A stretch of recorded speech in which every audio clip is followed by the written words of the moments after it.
Hey, welcome to episode number 45 of the Canadian Prepper Podcast, recorded December 11th, 2019. My name is Eric. I'm the host of the show. I'm based in Southern Ontario. I'm a hunter, target shooter, a ham radio operator, VE3EPN, and a computer geek. I got into preparedness when I was working frontline emergency services and witnessed an over-reliance on emergency services during major events such as ice storms, power outages, etc. Started a small preparedness company that helped people get prepared and be able to look after themselves for at least 72 hours, if not longer. My name is Ian. I'm a hobby farmer. I live on, so I just said that, small hobby farm in BC. I'm an outdoor enthusiast, sport shooter, reloader. Yeah, whatever. We'll scrap Is that one. like the allow myself to introduce myself? Exactly. It's like Austin Powers, but way better. How about we say that again so we can just edit that one out? My name is Ian, and I live on a small hobby farm in BC. I'm an outdoor enthusiast, sport shooter, reloader, and my farm's designated handyman. I'm not editing it, by the way. You better. All right, my name is Tyler, and I'm broadcasting from my 5-acre homestead here in northwest Wisconsin, USA. Since purchasing my first house, I have been working to turn my property into a self-sufficient homestead with an emphasis on preparedness. And I'm Gavin, a volunteer search and rescue worker, a Stop the Bleed instructor, an instructor with Ragnarok Tactical, a CCFR field officer for the GTA, and a regular panelist on the other CPP, which is Canadian Patriot Podcast.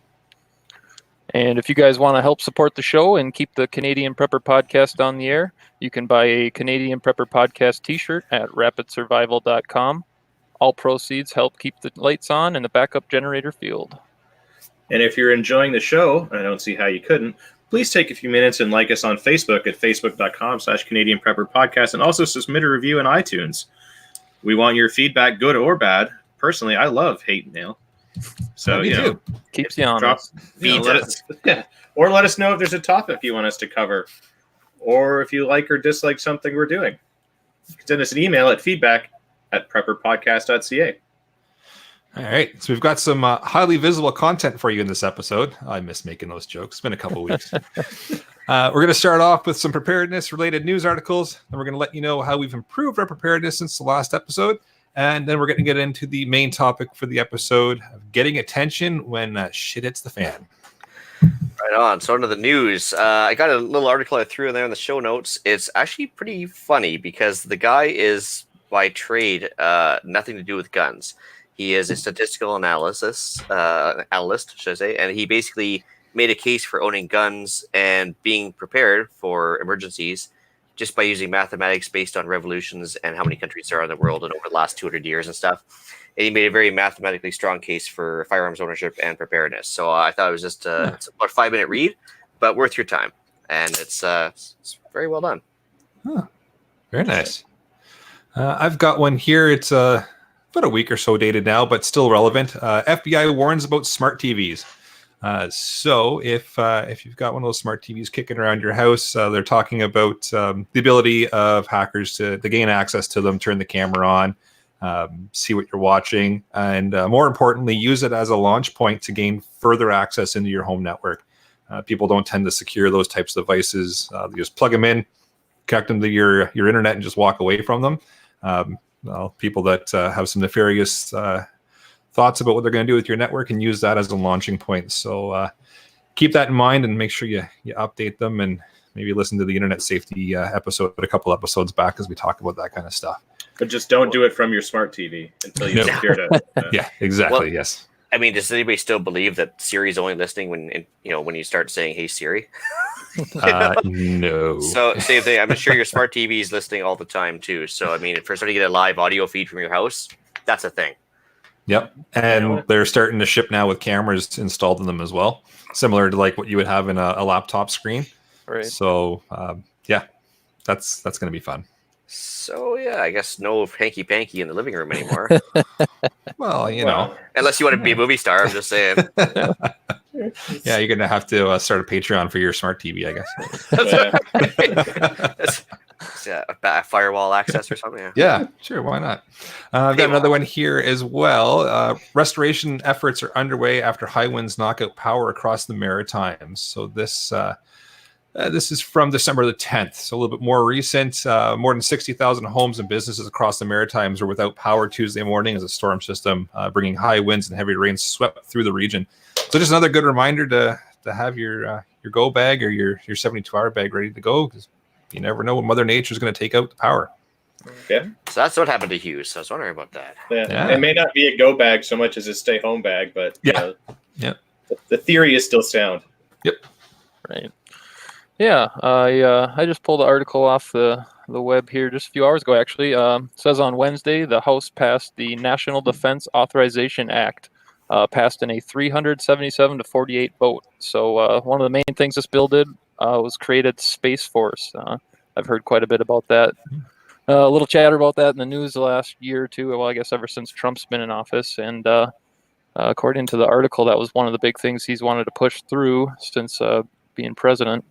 And it sounds like they're kind of lumping it in with the Air Force. It's an interesting article to read. But the biggest thing with that Space Force is aimed at protecting the U.S. space assets from threats in Russia and China. Well, anti-satellite technology is a thing already, so Yeah. and comms and GPS and everything else rely on it. So Just a Am matter I of the only time. one just picturing a bunch of lasers? well, hey, I saw Moonraker too. Come on, Yeah. and Awesome. Well, I guess the Space Force is becoming a reality. Yeah. Yeah, it really is. Can foreign nationals sign up for Space Force? Asking for a friend. Yeah. I am not sure. I also have a friend who's curious. Yeah, get your 40-watt plasma rifle in the 60 kilowatt range or something like that. There you go. Yeah, why not? Yeah. Yeah, I mean, someone's got to stop the bug menace. Only good bug's a dead bug. That's what they say. Oh boy. Well, shall we move into what we've done lately for our preps? Yeah. I think you repeated yourself there, didn't you? Did I? No, I don't think so. Oh, okay. That's only you. It's only you. Oh, sorry. We'll play back the tapes later. Yeah. So for myself, I met up with Alan, exchanged some comm gear for a shotgun, and if you listen back a couple episodes, you'll hear him talking about that, because I haven't been on for a few episodes. Which you then promptly sold, right? Of course, yes, absolutely, yeah. To Mike. I went boating. It fell off. Yeah. Then a week or so after that, I met up with Alan again. We had a coffee, and another swap, to which I'm not going to talk about, and got my go bag all swapped out and over to some winter gear. And besides that, it's been spending time with the little guy and bouncing all over the place for work. So finally made it back. All right. So myself, it is actually a repeat of last week, but it's true. I sent another 20 birds to the chicken processor this week. So part of the fleet reduction program, so to speak, we've knocked down 40 birds in the last 2 weeks. So lots more dog food, chicken stock, everything else coming our way. Just because we've got too many useless eaters that aren't laying anymore. So we decided to take care of that. Reloaded some 9mm, repainted some hand tools that were starting to rust in the rainy season. Nice. So I had to kind of take the wire wheel to those, give them a repaint. And yeah, weirdly enough, I've got an offer on the books here for a free 200 liters of diesel fuel. So I might be able to pick that up. So Can't be free. Free is good. I'll take it. Yeah, for me, I did actually make it out Black Friday shopping. We kind of joked about that on the podcast last time, but got myself a new kind of winter get-up, new pair of spare boots, winter jacket, bibs, hats, gloves, got all that good stuff. And good thing I did, because we've gotten quite a few snowfalls since the last podcast here in Wisconsin, so plenty of slow commutes and snow plowing, shoveling, and all that to keep me busy. It's also been brutally cold here, especially the last 3 days. It was minus 18 Fahrenheit, so minus 27 for you guys up in Canada there, just this morning. So been fighting that. It's a little chilly. Yeah, definitely a little chilly. And then other than that, I've been kind of working on clearing out the house and the shop. So one thing I did, I had an old mini lathe and mill. I'm actually a machinist by trade, so I bought that around this time last year and planned on using it for some smaller projects, and never really did. So I went ahead and moved that down the road, worked out a pretty good trade deal, and made a few new additions to the gun safe. And another thing, I used to be into truck pulling. Do you guys do truck pulling, tractor pulling up in Canada there? Or? Oh yeah, I'm a small engines distributor, so I've sold a few engines to some guys that do that. So okay, yeah, I used to have a 98 12 valve Cummins, and I spent quite a few years through college building that into a pulling truck, and doesn't really serve a purpose for me anymore. So went ahead and parted ways with that, and was able to improve my financial preparedness quite a bit doing that. So, been a good couple weeks. Nice. Cool. Nice. Yeah, I got out on the weekend with my search and rescue group. We did a little bit of a skill share where I got up and talked about how to you read a compass and use ranger beads, because some of the guys didn't know. I also taught a little bit on some basic for tracking and stuff like that. We do a lot more, ground search with groups with lines and everything, but the more sign aware they are, the better able they are to find people. So gave them a little intro to that, and some other people spoke about first responders and dealing with PTSD and all of the things that can happen from seeing some pretty nasty stuff. And that's about it, really, because I threw my shoulder out, so I've been tripping on muscle relaxers for the last couple of days since that. Nice. Fun, yet not fun. Yeah, take about 6 shots of alcohol with it. I heard that works really well. Yeah. Totally good for your liver, too. Yeah. Oh, I'm sure.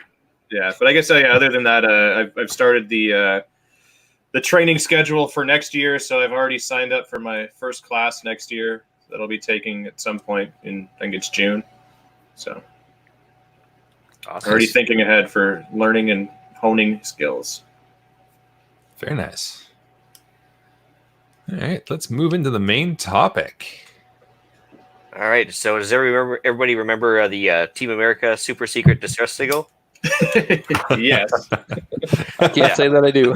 Yeah. Okay. Works like a charm. Yeah. It works like a Oh, yes. charm every time. Every time. Yep. It's great. We will get, believe it or not, we will get back to that one later. It actually is a thing. Yeah. So, where do we start? I mean, we're talking about this episode because we want to make sure people are aware of various means to get attention when required, or how to call for help if they know where they are and know what they need. It's kind of the opposite of what we normally talk about, where we're trying to mix in and stay quiet and not be seen. This is the complete opposite. Nice thing is actually one of our YouTube watchers right now is actually a bit of a search and rescue guy as well. He does a lot of occupational safety and health stuff. So Rifle Chair, feel free to pop on, in with the conversation if you want there for sure. Absolutely. So starting off, I guess the couple things for an EDC kit if you're out in the bush, things to think about. They're cheap to bring with you. A whistle. You can get them for free at trade shows, or maybe a buck or two at the dollar store. I don't know. There's plenty of places to get whistles. Yep. Usually 3 short blasts. If you're, am I correct on that one, Gavin? Yeah, I mean, basically anything in groups of 3 is good for signaling, and is kind of the universal standard for help me, I'm lost. Yeah. Yep. Those little air horns, you can get those for if you're using a jet ski or whatever. You can get them onto your life jacket. They're only about this big, and they come with kind of pre-charged little air horn things. I mean, that's another thing you can throw in your bag. That's much better than you trying to yell your way out of a situation, or you don't have a whistle handy. You want to use something a little easier. The air horn's pretty cool. And nice and loud. Yeah. Yeah. Bear bangers. So bear bangers are a thing. They usually come in little flare launchers like this, which are like the pen style. They're about this big. They go up about 100 feet, then let off a little bit of a charge to it's about the same volume as a rifle shot, I'd say. Yeah, like a give or take. Yeah, it's pretty good. So they do scare away bears, but they also do draw attention to you as well. So that's a thing to think about for wildlife protection, or at least deterrence, and getting attention. 2 birds, 1 stone there. Yeah.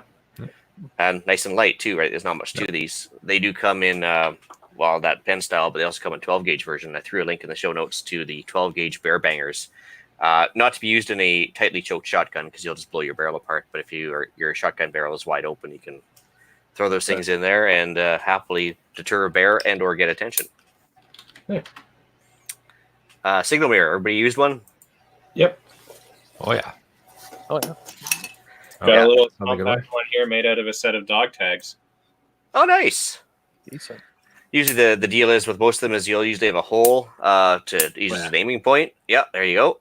And usually use the sun to reflect it, or if worst case at night, if you have a bright enough light, you can still use that too. But the whole idea is that you want to flash it over whoever you're pointing at a few times to get their attention, because the bright flash will usually get their attention overhead. Do you know the trick about using your fingers to aim it? No, please feel free. So one of the things that I've learned is you kind of hold your fingers up like a V, and that's your aiming point. Yep. And then you sort of put the thing or the person that you want to hit in that, and then you kind of flash the mirror, and then you'll see it light up your fingers, and then you know that it's pointing in the right direction. Rather than just trying to, like, you know, if somebody's Just like 100 meters away, you're like, I think that's in their direction. I don't know. By guessing, by golly, yeah. You'll know for sure that it is. But yeah, the little one that I have actually has a little infrared sticker on it and a reflective material sticker on it as well. So it's a kind of a neat little tool. Nice. Oh yeah. I mean, they've been known to get the attention of search and rescue people on the ground, airplanes from the air. Everything else works very well. Or if you get a decent compass, that should have a mirror on it as well. Yep. A much larger mirror. My compass has a pretty substantial sized mirror on it. So that. Oh yeah, that'll do the job. Yeah. Comes in handy. Please don't use laser pointers to get pilots' attention. No, terrible idea. Oh yeah. It's also a crime in Canada, it turns out, too. Mm-hmm. Sure is. Oh, they'll find you that way. Yeah. A little crazy that way. Radios. I suppose we just go delve off into that one because it's kind of a prepper thing as well. Oh, yeah. Guys, Eric, you're the ham guy, so you can talk about that. But obviously, CB is a way to go. We can start off with frequencies for that one if you're using a CB radio. You'll find a lot of bush vehicles have that, bush buggies, Jeeps, whatever. Channel 9 is the emergency frequency. Yep. If you have the ability to tune it in, it's 27.065 megahertz. It's usually monitored by anybody else with a CB radio. Yeah, if you're close to a highway, though, use 19 as well. Yeah, 19 is a good one too. The common chat. Yeah, that's usually the initial communications for sure. Yeah. But I think police departments, they used to monitor Channel 9. I don't know if they do anymore. But yeah, not to my knowledge. No, it used to be a thing, but I don't think it is anymore. Yeah. Maybe some of the smaller, more rural ones will still do it because people still use them frequently out there. Whereas in the city, I think it's just too much chatter. Yeah. Well, of course, CB has a better range than most VHF, but I mean, satellite phones, if you want the best range in the middle of nowhere, I mean, satellite phones, as long as there's a satellite overhead, you're good to go. Yeah.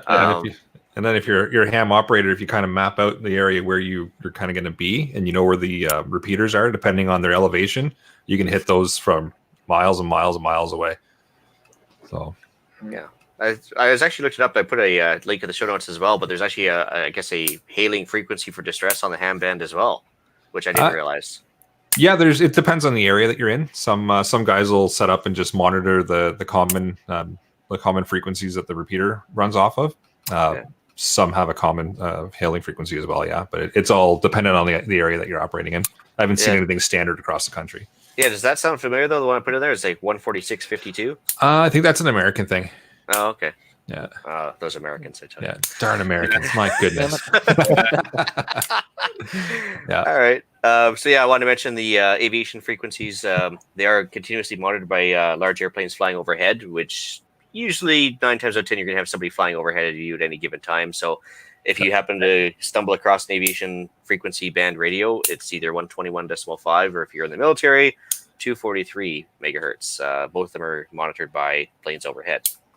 And if you're unsure of the planes overhead, you can always ask Siri and she'll tell you who's overhead. That's right. It's kind of creepy, yeah.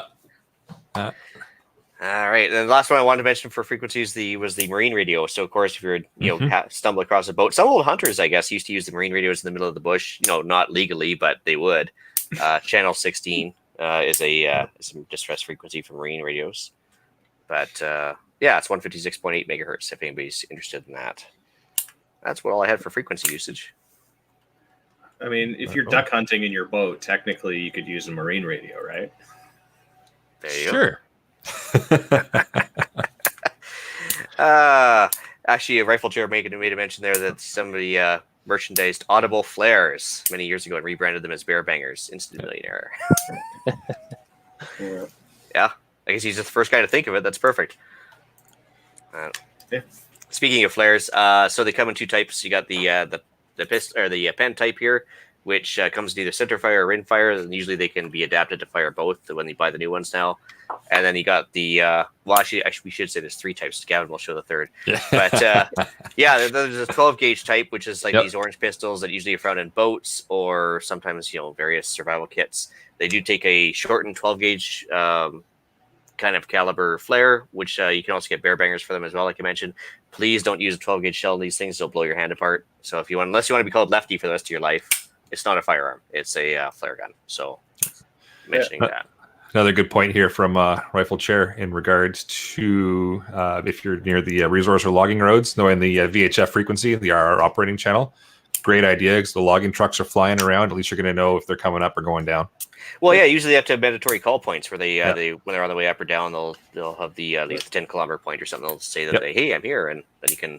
And during emergency, you're allowed to use those frequencies even if they're not allocated to you. So you got it. Yeah, then there's this kind of a flare gun too, if you want to go for the overkill. It's a 37 millimeter flare gun. So yeah, you can really get noticed with this bad boy. I would imagine Even without firing the flare off. even without firing it, you'll get noticed. Yeah. It also does smoke, which is another great thing you can use for Oh. signaling. You Cool. get smoke flares, and I usually in my go bag I have a couple of things of smoke for various reasons. But if it's a weird color one, it'll usually attract attention. Yep. That's pretty awesome.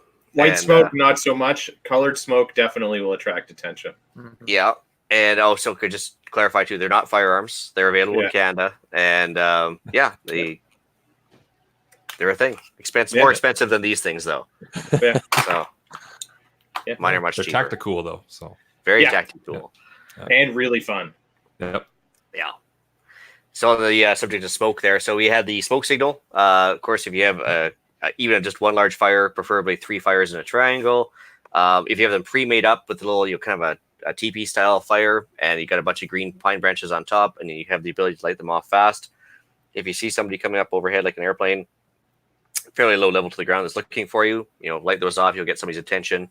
There was a joke made earlier today with myself and Rifle Chair. Actually, we were talking about you can always just start a forest fire, but very irresponsible. And I guarantee you'll probably get found and rescued, but you'll probably have to go in jail afterwards. But hey, life or death, right? Yeah. No. So I mean, any sort of smoke signal will get attention, especially if it's odd colored smoke, like you said. You mentioned the smoke flare. I was thinking the smoke grenade because airsoft people use smoke grenades. You can buy them. I think they're only about $20 a pop now. Oh, they're less than that. They're a couple of bucks a piece. Yeah. Oh, there you go. That's not bad at all. Yeah. That lots of fun to be had with those. So Oh yeah, they're great. Whether it came up during I actually had some water survival training back in my younger days. Water dye, it is a thing. It doesn't last very long, but if you're in a ship and or a smaller craft and you go into the water, it's some way to get attention, because usually if you're a little speck on the water, sometimes not as easily seen. But if you have a big pool of yellow or green dye all around you, it's a lot easier to spot, right? Yeah. Hopefully not brown dye. No, that'd be Yeah. Well, it depends. If you're in shark infested water, the water go brown before it went red. Yeah. Yep. Anyway, a couple easy signals if you are in distress. Maybe you should cover this under strip, just signals, but an inverted flag is a sign of distress. Yep. There's a lot of those on Facebook lately. There's a lot of those on Facebook right now. Yep. So, just I mean, if you're hiding out like on the edge of a forest and there's a big clearing, put like a giant arrow pointing to where you are or where direction that you're heading, and things like that work too. Yep. It really helps. Like reflective stuff, bright colored clothing, anything that doesn't look normal in the environment is generally a good thing. Yep. Basically the opposite of anything we've mentioned in the past 44 episodes. Yeah. Look at me. Yeah. Over here, bright colors. Yep. Yeah. So speaking of the arrow, I actually threw a link in the show notes as well with the entire library of ground to air signals. So if somebody's flying overhead, and whether it be a search aircraft or whatever, and you can actually have some pre-made up signals that tell us what you need, like medical or food, water, shelter, which direction you're planning on going, the whole works. And they're internationally recognized. So no matter where you are, you don't have to speak Swahili. If you're stuck in the middle of the African bush, you can still do your ground air signals. If I recall correctly, I think there's still, in certain parts of the U.S., giant concrete arrows that direct the mail planes to where the next stop is. Really? Not that they use the arrows anymore, but like they just haven't got rid of them. So back when they were using like crop duster style planes to deliver the mail, and their navigation technology was pretty mediocre. Apparently, they just had giant concrete arrows on the ground that would point them in the direction. Yeah, I can see that being a thing. Yeah, definitely. So arrows work. Yep. There you go. Just to recap on the rules of 3. So we talked about the whistle, but if you're out hunting and you have a gun with you, 3 gunshots, same thing. Yep. It's it might cost you $1 a shot, but hey, it's worth your while to get found. Yeah, absolutely. It's another reason why we need magazines that hold 10 That's right. or more. For safety's sake. 10 plus. Yeah. Right on. Back to the Team America thing. If you're in the water and you're in distress, you can wave, and it doesn't mean you're saying hello. It actually it's a sign of distress as well. So get them attention that way. So it's true. It is true. See, that's what it. So prepper stuff. Anybody else want to talk about this stuff? Like the one thing that I would say in regards to just trying to be seen is people aren't always easy to see. You might think that you're easy to see. You got to make yourself visible and then times it by like 15. I can't count the number of times I've been out in the bush looking for somebody and literally walk right past them and you can't see them because they're not making themselves visible. Yep. So make the noise and be visible. Especially nowadays, people just do not have any situational awareness. They're mostly staring at their phones, not paying attention to what's going on. So definitely. Well, I guess the important thing too is the mental attitude. So if you are in distress, you are trying to get attention, and you try 3 times and it doesn't help, that doesn't mean you just give up. Right. No. You have to keep going. So that's where the whistle and reusable stuff like the whistles and stuff is so fantastic because you're never going to run out of flares with a whistle type of thing. So keep going until you're found, basically, or until you pass out from lack of oxygen from blowing up something. Maybe alternate between the whistle and breathing. And breathing is important. Don't forget about breathing. Yeah.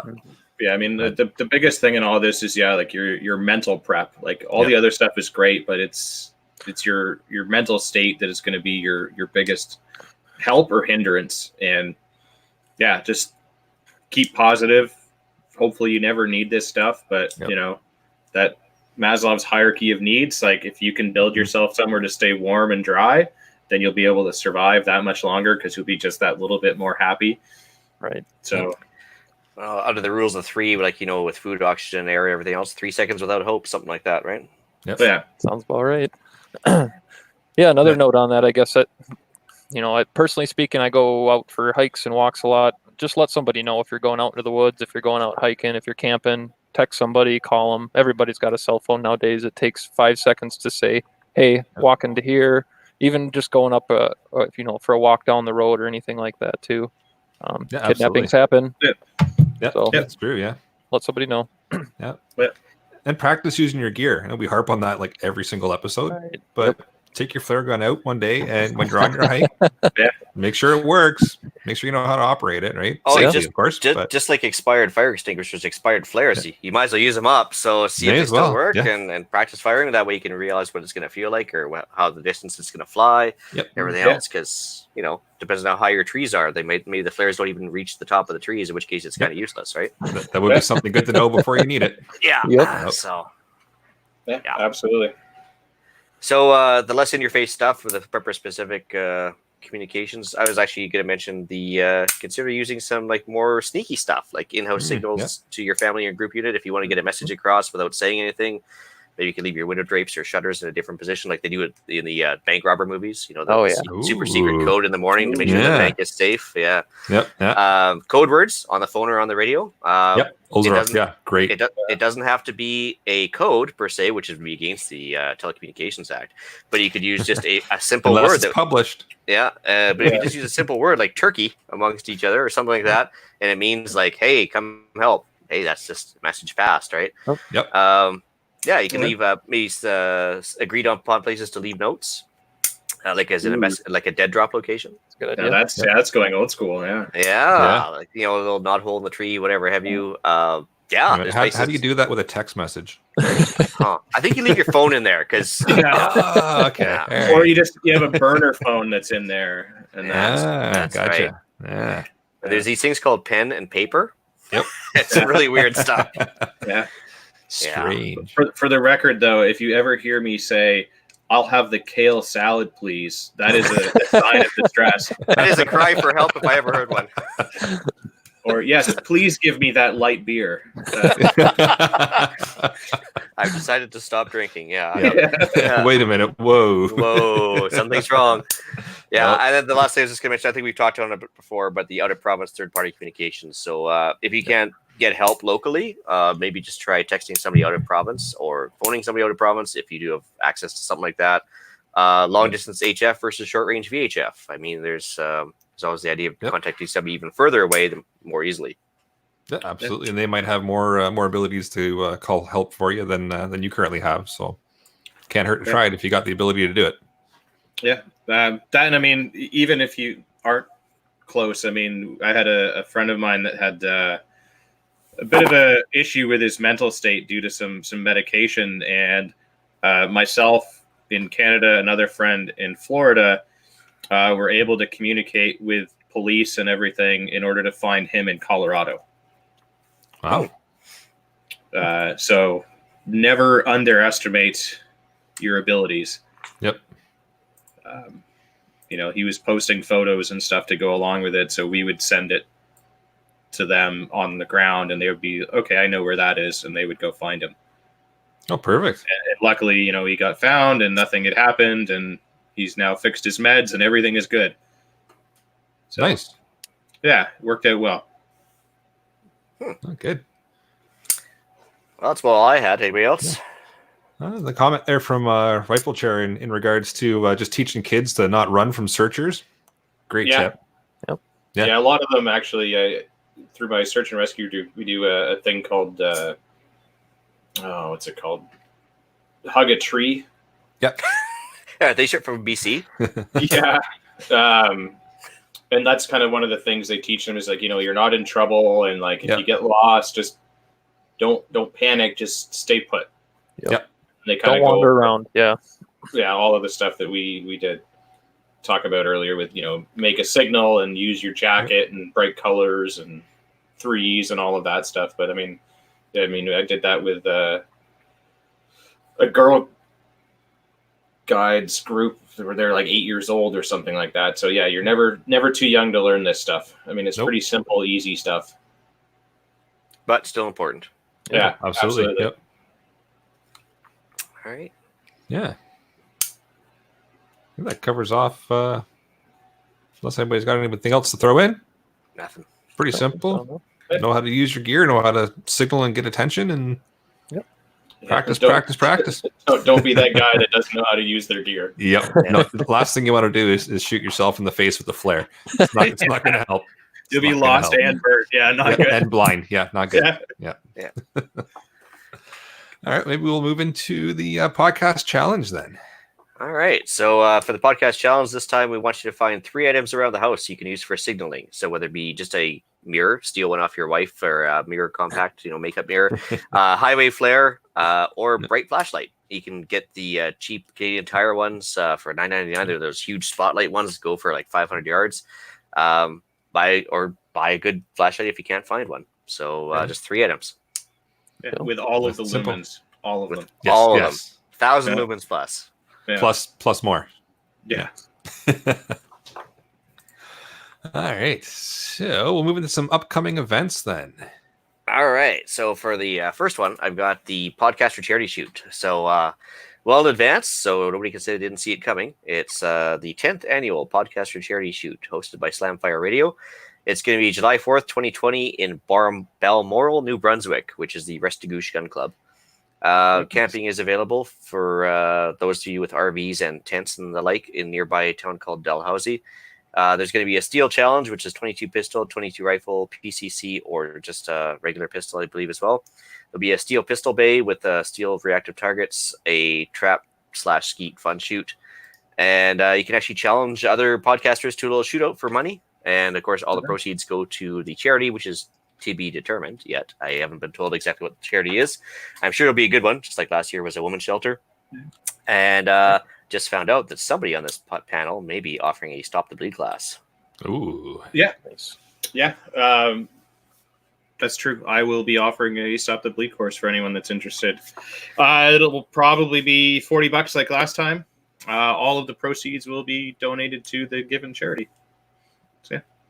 That, and Very I also nice. heard that with the fun shoot, you'll be able to call out Trevor specifically, Oh, I believe. But I would just get embarrassed then because I'd be like totally destroyed. But yeah, but if you feel like it, you can. You'll be Yeah. able to. I mean, Yeah. with him, everything is a contest. But Yeah. I get it. Yeah. Anyway. another event we've got coming up. The annual Preppers Meet is coming back up. So it is the second week of July in Desboro, Ontario. So that's just out Owen Sound Way. We'll give you some more information as stuff starts to pop up on the website. So I'm sure they're already busy in the background organizing and planning it and stuff ready. So that's coming up soon. Yeah, I sent a message to Jay about that, and he said that he'll have more information momentarily. But I just want to start getting people in the mindset to get that kind of week set aside. He might even come on the show and give us a bit of a rundown on it. Nice. Closer Good. to. Good. Yeah, we were hoping to get him on last year, but didn't work out. But hopefully this year we can get him in. And it's a great gathering, and hopefully I'll be able to make it this year. And it's a good weekend. Lots of good info. Lots of good people. A couple of wobbly pops, of course. And it's a good time. Cool. Yeah. So let's move into some shout outs. Anyone, Eric? Nah, not this time around. All right. Actually, well, he showed up and did some comments, but I was going to send a shout out to the YouTuber called Rifle Chair, who has a massive YouTube channel with lots of watchers and subscribers and stuff. And he's got, if you're interested in military surplus rifles at all, like that, this is the go-to guy. So, check out Rifle Chair on YouTube. Nice. Nice. I'll have to check him out. It was nice to find out he's a listener. That's a bit of a pat on our back. It's actually pretty cool. Yeah, I'll take it. Yeah. Did we get a 5-star review from him? Not yet, but he is listening, so I'm sure it'll happen. Yeah. Impress him, and then we'll see, right? Yeah, I mean, he's like, you guys are amateurs, man. Here comes the 1-star. Yeah. Yeah, that's all right. If you earn that 1-star, honestly, it's like a badge of honor. Yeah. Well, we've got one, so we can use a couple more, I guess. Yeah. Oh, yeah, that's good. Good point he brought up at the end of the show here. The more you know, the less gear you need. Oh, yeah, It's true. Very true. All right. Gavin, you got anybody? Not specifically, but I guess if anyone listening is going to be at SHOT Show in Vegas in January, come find me. I'll be there. Ooh. Awesome. Or if you have anything you want me to check out for you, email the show. Good deal. Yeah. Tyler? Maybe shout out my fiance Colleen. We're getting married here in a little over a week, so shout out to her for letting me do what I do here around the house, I guess, and pursuing the homestead and lifestyle. So Very nice. Important. She has a sense of humor too, right? yeah, definitely. It's important. All right. So on to email and iTunes reviews. All right, Eric, you want to take the first one there? Yeah, sure. So this was from Alan, but he couldn't join us this evening. Something about some high heel shoes, I think. Again, Yeah, something like that. yeah, something like that. Who knows? Yeah, it is what it is. But he says here to help clarify for Ian to reinforce what Alan said. The gauge number reflects how many sheets or layers of steel stacked to equal an inch. So 8 gauge is 8 sheets of steel an inch. 12 gauge is 12 sheets of steel inch. 20 gauge is 20 sheets of steel an inch. And so I'm assuming that's talking about the hollow doors from last episode. Yeah, so basically, I think that was the higher the gauge, the better the thick, or the better the toughness of the door. So a 28 gauge door would be best, unlike your shotgun, which higher the gauge number, the smaller the shotgun. So anyways, so that's from JN. Let's see here. I guess you might as well get the Goso grill review. You've been waiting for that one. Yeah. So Traveling Prepper gave us the review for the Get Out Stay Out grill that he won in the draw a couple episodes ago. So that was at least 5 or 6 episodes ago now, I think. Yeah. So he's got written here, went out for a day trip in the mountains, tried out the grill, placed it over an open fire and cooked some sausages and boiled some water in a kettle. It started off taking a while to cook as the folded out profile is fairly high over the flame. So proceeded to fold it to half setting to get closer to the fire and cook faster. Gloves are a must as it gets very hot, obviously. It can be slightly tricky to readjust the upper deck as it's a bit stiff. And when open flame beneath, it can be a challenge. So best to set up the way you want before going on the fire. Good tip. Everything cooked well, and the grill served as a nice platform to use. After use, there was a significant amount of soot on the bottom, like any item with the open fire use, but cleared off fairly easily with a towel and a napkin. Packs down conveniently small, and the accompanying carrying bag is nice to contain the soot from your vehicle. Overall, I'm pleased with it, and look forward to many more outings with it, the traveling prepper. So I'm glad to hear that he enjoyed it. Yeah, he sent me some pictures. They were pretty cool, and it seems Nice. to do the trick. So, and it's a good sized fire underneath it. I was actually surprised how big the fire can get. So it'll definitely cook stuff well. Good. Awesome. Gavin, you want to take the next one? Yeah, I guess I can do that. It's from Andrew. I don't know if this is one of our Andrews. It's Better Andrew. Oh, well, there you go. In that case, I won't make fun of him. Yeah. But Better Andrew says, great bunch of people who really know what they're talking about. I really love how they keep everything in the realm of possibilities, with the occasional zombie joke. Keep up the great work. Well, the zombies are coming. Yeah. Thanks, Better Andrew. Well, and actually, that article I mentioned up top with the mathematical possibilities, he lays it out for you. He lays it out for you. Well, I mean, zombies aren't really zombies. They're the people coming for your stuff. Yeah. That's right. True. Unprepared masses. That's right. Mm-hmm. All right. So I got one last one from Tpb Lover. And the question is, an American? So great show. Almost a 5, but not fully Canadian. It's a blind dude here that uses a smoker, barbecues, and tries to prep in our capital. Okay, so I'm not going to be the guy that picks on blind dude per se for fun. But I'm going to do it anyway, just for now. So actually, with Tyler coming on the show, we actually were talking back and forth before he came on, and we realized that over half of our listeners are in the U.S. Yep. So that is a thing. So we are a Canadian Prepper podcast, but yes, we have to recognize that a good chunk of our listeners, per capita, we're higher in Canada, but there's still a lot of them in the U.S. I did a quick little researching, and it turns out that Tyler's latitude is actually further north than over half the Canadian population.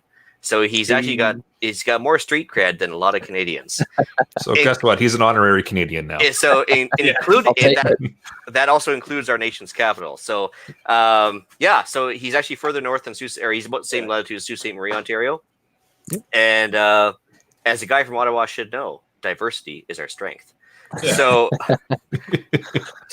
we welcome Tyler on the show. We're happy to have him. And, Absolutely. we're Happy to be here, guys. Yeah, more and more episodes. Any of the American listeners are confused, just at the end of the sentence, take out the A, and then it's an American.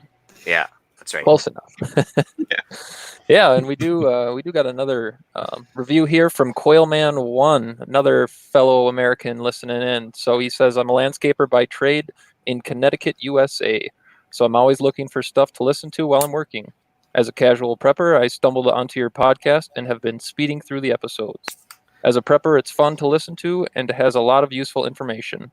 I go to a lot of estate auctions in person and online, and I find tons of prepping gear for my doomsday room this way, usually at very cheap rates too. Haven't heard you guys talk about that yet and thought your listeners might like that tip. Thanks, guys, and keep up the good work. So I'm not the only one from the United States. That's There you go. right there. Actually, the class that I signed up for is actually in Connecticut. Oh, there you go.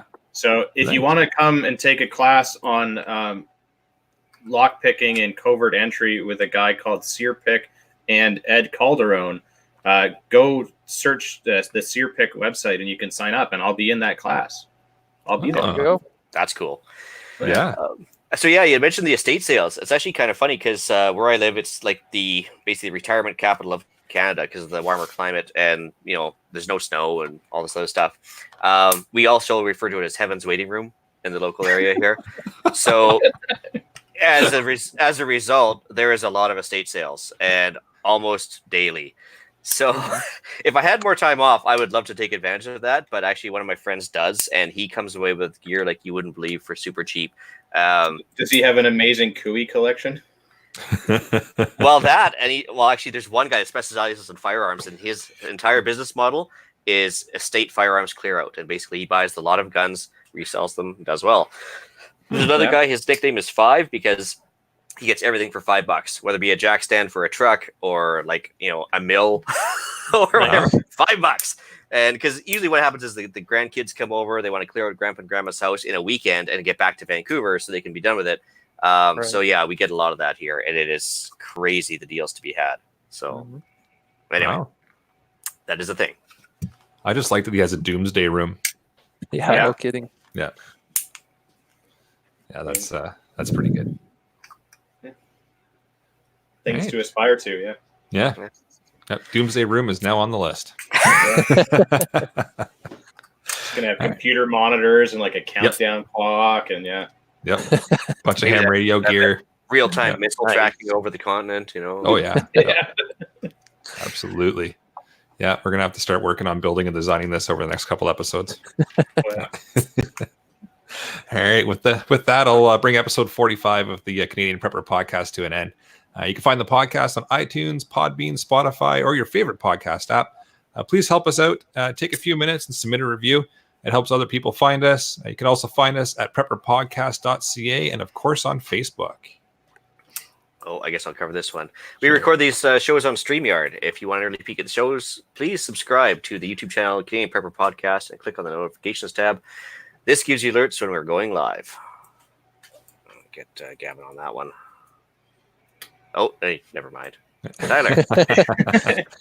All right. If you got any questions or advice for me, just go ahead and email into the show at feedback@prepperpodcast.ca, and they'll get you linked up with me.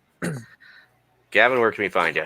I mean, you can find me with ragnaroktactical.ca. You can get some first aid supplies there. You can sign up to take a rifle class or some first aid training, stuff like that. Or if you want, you can follow my personal adventures through doing weird things on the internet at Instagram under urbex_GTA.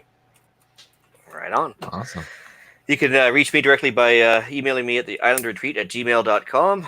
You can also find me on Canadian Patriot Podcast with Gavin, also available on iTunes and YouTube. You can find us discussing more government waste, squirreling off on the odd firearms-related banter, especially talking about gun bans lately, and exposing the daily loss of freedoms we're definitely facing now.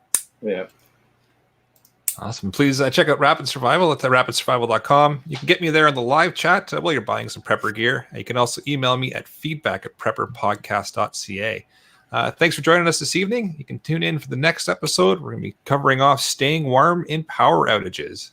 So until next time, be prepared, stay safe. And Maple Leaf up and keep learning.